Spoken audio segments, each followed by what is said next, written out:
and welcome to episode 3 of the West Sussex Safer Communities podcast. My name is Scarlett and I'm a project officer within the community safety team at West Sussex County Council. We are launching this podcast to give residents of the county, as well as listeners from further afield, a view into the wide range of work that goes on under the umbrella of community safety. The following episodes are produced in conjunction with the Digital Safety and Fraud Prevention team, whose role is to raise online safety and fraud awareness amongst our communities, businesses and services across West Sussex. In addition to running events and training, the team provide top tips and advice to help us stay safe online and raise awareness of fraud types and how to avoid them. This is our final episode in our series on romance and relationship fraud. In our last 2 episodes, we talked about the prevalence of romance and relationship fraud, thinking exactly about who is targeted by fraudsters, the methods they employ, and the impact of this fraud type on victims. We also heard from Yvonne, a service user at Victim Support, who came forward to share her experience of romance and relationship fraud. Today we are very lucky to be joined by Lauren from Victim Support, who is going to be speaking to us about the exciting new fraud peer support pilot that is taking place at the moment. Thank you, Scarlett, and hello everyone. As Scarlett mentioned, I'm Lauren. I'm an operations manager for Victim Support, and I currently manage a fraud peer support pilot that we are running across London, Kent and Sussex. I think just as a trigger warning, so before we get into the content of this episode, I'm going to provide a content warning for listeners. The particularities of romance and relationship fraud can be shocking and harrowing, and listeners should take care. If you're personally impacted by anything in which we discuss today, please do contact Victim Support by finding details from our website for your local team, and there's also the option of using a live chat, and you can telephone our 24/7 support line on 0808 1689 111. Fantastic. Thank you for joining me today, Lauren. Perhaps you could just start us off by describing what is going on at Victim Support at the moment with this exciting new pilot. Yes, so we have launched a fraud peer support pilot, which is a specialist service supporting victims of relationship fraud across London, Kent and Sussex. Within that, we're providing personalised one-to-one support from a dedicated specialist caseworker. And that involves a number of things. So that might be helping victims of fraud with practical issues, such as communicating with your bank or maybe even reporting the fraud, as well as some emotional support. So it gives you someone to talk to that's outside of the circle of people that you know. As well as this one-to-one support, we're also offering a group work programme and peer support groups. Our dedicated caseworkers offer free and confidential support, and it's a personalised package of support that's tailored to each individual. So not a one-size-fits-all, but really about kind of finding out what the needs are of a victim and trying to help in any way that we can. That's great and sounds like such important work and a really fantastic addition to the stuff that you were already offering at Victim Support, I'm sure. So you mentioned group work and then peer support work. Could you give us a rundown of what exactly the difference is and what's involved in each group? Absolutely. So I'll start with the group work programme. Now that consists of 6 one-hour sessions in a safe and supportive environment, focusing on a number of topics to help victims through their journey. The programme's hosted online and it gives participants the chance to share their experience with others who've been through something similar to themselves. And we look at things like staying safe, that's online and in person, understanding fraud a little bit better and the agencies that work within that area, and of course its effect and exploring ways to cope with the impact. So that might be things like looking at self-care, looking at trauma and understanding trauma and what that does to your brain, and then just generally how to cope and things to try. So the service also runs ongoing peer support groups. These are facilitated by our team, by our specialist caseworkers, and they give victims the chance to meet and talk with other victims of fraud, so people that have experienced similar situations to themselves. Again, those meetings are held online, but these are fortnightly, and they really give the opportunity to hear about other people's experiences, exchange knowledge, so that might be things like ways that have worked for one person to cope, they're able to share that with someone else. and of course sharing their stories if they wish to. Amazing. I mean, I imagine it's so beneficial to get a group of people in the same virtual room who can all support each other, especially because of the kind of stigma and things like that around these types of fraud. So from your own experience in the pilot, what are the benefits of these two different types of groups? Yeah, so there are lots of benefits to victims who attend either of the groups. And sort of, I guess from the feedback we've had so far, I'd say the key thing is really being able to share experiences with someone that can understand what you've been through, someone that can relate to you and that you can relate to in turn as well. So having that safe and non-judgmental space to speak about the impact of fraud has had on anyone, I mean, that's fundamental in support. And often we find that victims of this type of crime don't always feel able to talk to other people in their life. They might be feeling shame or some of that self-blame. I know in previous episodes we've kind of gone through some of those impacts. So these groups really allow victims to talk about those and hopefully reduce their feelings of isolation and know that they're not the only person that this has happened to. So yeah, these groups, I feel one of the other things as well that they really do is empower victims to support others. So do something positive with the awful experience or situations that they've been through and really turn it around in that way. Definitely. I think we can all kind of relate to that, taking something bad that's happened to us and channeling it towards something good. So that sounds like such a great opportunity for victims as well. So I can see how this would be super beneficial, but potentially still quite scary. I can imagine this is quite a big step for someone to take if someone's had kind of a recent experience or even a historic experience, kind of bringing back up those feelings and fears that they might have had at the time. So what would you say to someone who has maybe a few hesitations about joining the pilot? Well, I would say give it a go, but I absolutely completely understand that those hesitations are there, and it can be really difficult, as we've said already, to kind of open up, especially if it's the first time you've done so. So that's why our staff are there. They're there to facilitate those meetings, but they also meet with our victims before you go into a group and really explain to you how it works, what you can expect from either the group work programme or the peer support groups, and hopefully kind of settle some of those hesitations. There's of course absolutely no commitment to continue with groups as well. So if you do join one and you find it difficult or realise that actually maybe it's not for you or it's not the right time, you're not signed into a contract where you have to continue, that's absolutely fine.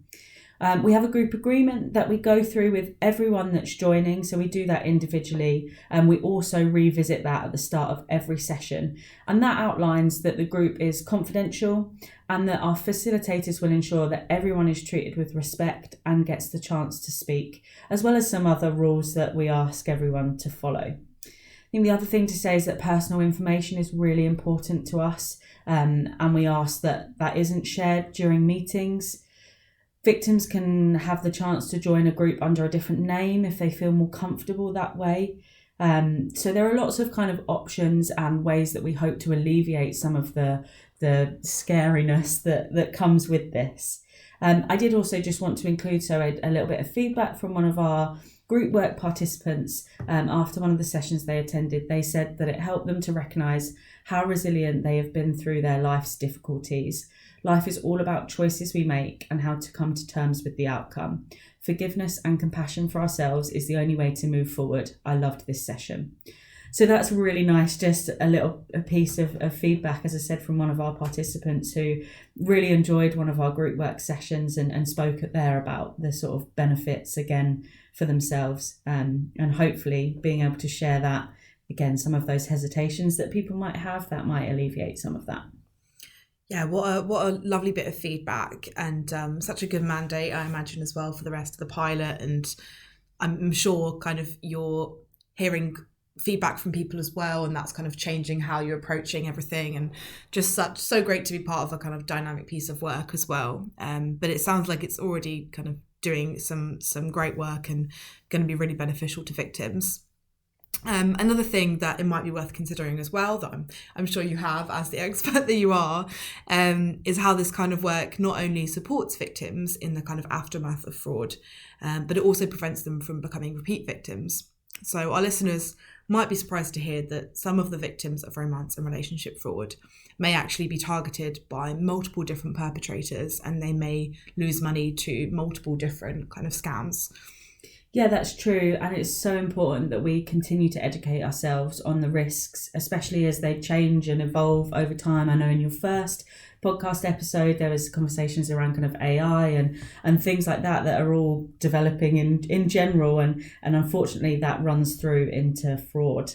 I think, being a victim of fraud once may cause you to believe that you're now aware of the signs and you can avoid being a repeat victim. It won't happen to you again. But groups of perpetrators often rely on targeting those who have already been victims of fraud. And they're so clever in the way that they commit these crimes. They use different techniques and methods. They're highly skilled in that sort of manipulation, coercion piece. And often, if you've been a victim of fraud, especially relationship fraud, those offenders may then contact you under a different alias and say, I heard you've been a victim of fraud. I can help you get your money back. All you need to do is send me this payment and then we can recover what you've lost. Obviously, it sounds to the victim like they're genuine, again, done in a very clever way to try and get your money back that you've lost. But unfortunately, it is usually the same people just targeting you from a different angle. So keeping up to date with all of the kind of trends is really important, and keep protecting yourself as best you can. And I think some of the advice we heard before is excellent, and that certainly, if something doesn't feel right to you, trust your gut, and always, report what you can as well. Amazing. Yeah, and absolutely, as you say, so important to stay on top of everything and to remind yourself of the signs as well. I mean, I know that in the online spaces, I'm definitely the kind of person I'll click on a competition, something like this. And then when I first joined my role and spoke to our kind of lead fraud officer, learned about suckers lists, which is such an awful name for, people who click on those kind of links. Their details are then just sold on to other fraudsters. So you will find yourself, if you're targeted once, you're automatically quite likely to be targeted again. So it's actually more important to stay on top of things, even if you think that you've got it down, you've lost the money, you've learned your lesson, or all those other kind of self-victim blaming approaches. But hopefully this podcast will be kind of part of that information sharing. You can send it on to other people in your life. I know telling my friends and family and co-workers about this work that we're doing, it's so kind of topical at the moment and everybody wants to hear more. So it's great that we've been able to speak to Lauren and Lisa from Victim Support about their great work and really get the message out there. So with that in mind, just wanted to give a space in case there's anything else that you wanted to say, Lauren, anything that you think we've missed across the course of the episodes, or that you'd like to share with listeners, either about the pilot or just about your experiences working with victim support. Yeah, I think I would just give that piece of, remember that if this has happened to you, it is not your fault. Again, these criminals are criminals and they are professionals at what they do. And it is, easy for anyone to be manipulated and tricked in this way in these circumstances. So it's not your fault, and do reach out for support, get some help. Talking to other people is a big part of recovering from being a victim of crime, and I think especially a crime that is as isolating as relationship fraud can be. So do reach out for support, speak to us. We can give you more information at any point, and hopefully help in any way. Fantastic. Thank you so much for that. Just to finish off the episode and our series on romance and relationship fraud, just wanted to jump in and give everyone a bit of insight into the current fraud trends across Sussex. So pre-pandemic, courier fraud was actually the most commonly reported fraud type pan Sussex, and these figures were also mirrored nationally. So for those who don't know that much about courier fraud, it might be a phrase which is, battered around a lot. People hear it, but they're not actually sure what it is. This involves a fraudster contacting victims by telephone, and they're purporting to be a police officer or representative from their bank or some other official organisation. And then to substantiate this claim, they might have some kind of easily obtainable basic details about the victim, such as their full name and address.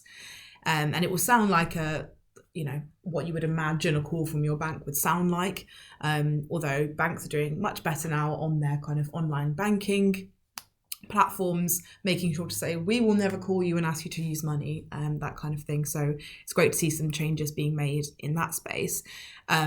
But in the moment, on the phone, it will sound like an official call. And then once the fraudster has built that trust, they will then suggest, for example, that some money's been removed from a bank account, often referring to fraud, which is really kind of manipulative and smart from their end. They're not just coming out of nowhere and saying, send money for this thing. They are going, you've already been a victim of fraud and we can help. If they're pretending to be police officers, they might be saying, oh, we've caught someone trying to get money out of your account and we need you to move money for safety or to do with the kind of evidence and pursuing the investigation. So victims are then asked to cooperate in this kind of investigation by the bank or police, by attending their bank in person and withdrawing money, moving money to a different bank account, withdrawing foreign currency, or purchasing an expensive item, which will then often be handed over to an in-person courier, which is another kind of, alongside romance and relationship fraud and the changes that are kind of moving it into the in-person space, I guess is another thing to think about. There are other fraud types where there is very much an in-person element. So during lockdown, as I'm sure listeners can kind of understand, many of us began to use dating or companionship sites for the first time, or, you were just meeting people online in forums and things like that because, you weren't speaking to people as much in person. And this did lead to an increase in romance and relationship fraud. Criminals were kind of shifting their business model. They weren't meeting people on the street like that. You couldn't have couriers coming to the house, so courier fraud would have been less prevalent. In the aftermath of COVID, courier fraud did kind of reclaim the top spot. But in Sussex, in the last 2 consecutive quarters, romance and relationship fraud has actually been the most common fraud type reported across Sussex. And this is a really worrying trend, and part of the reason that we're speaking to listeners about the fraud type today. I guess I just wondered, Lauren, if you kind of felt that, if victim support feel that increase in the local area. Yeah, I think so. I think it's great that people are reporting. That is always, a positive. Obviously, we don't like to see the big numbers because that means it's happening more. But I'm glad that people are coming forward to report it. We have to continue to do that, obviously, as a victim when the time is right for you. So it's really interesting to hear, actually, that the sort of the last kind of couple of quarters in Sussex that's given the top spot again. And, it's good, as I said, good to hear it's being reported, but sad to hear that it's happening so often. And I think that probably just brings me back to really just reminding people that there's help out there. So if you are a Sussex resident and you want more information or support, then go on to Victim Support's website, find the details for your local team. As we've mentioned, we've got a live chat function. We've got a 24/7 support line. So if you think that you've been a victim, reach out. You can also contact Action Fraud, as well as speaking to your bank or finance provider. But really, just reach out.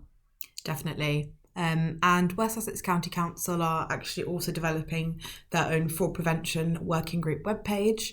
So that's going to be kind of taking residents and anybody really through all the different things that are going on in this space from our team. So the Sextortion project that I mentioned in the first episode, the podcast, everything like that. So watch this space, and depending on when you're listening to this episode, you may be able to find that just by searching through Google or your standard search engine. Also, if you can't find the information you are looking for online, please do contact the community safety team. So my team, you can email us at communitysafety.wellbeing@westsussex.gov.uk, and I'll be happy to steer you in the right direction. And as I said before, we'll also provide links to all the organisations discussed in the description of this episode. And I guess just a final note from me, really. So again, just important to remember that there's always support out there. Whether you or someone you know has been a direct victim of romance or relationship fraud, or even if you just have valid concerns, reach out, find out how to stay safe online, offline, and give us a call.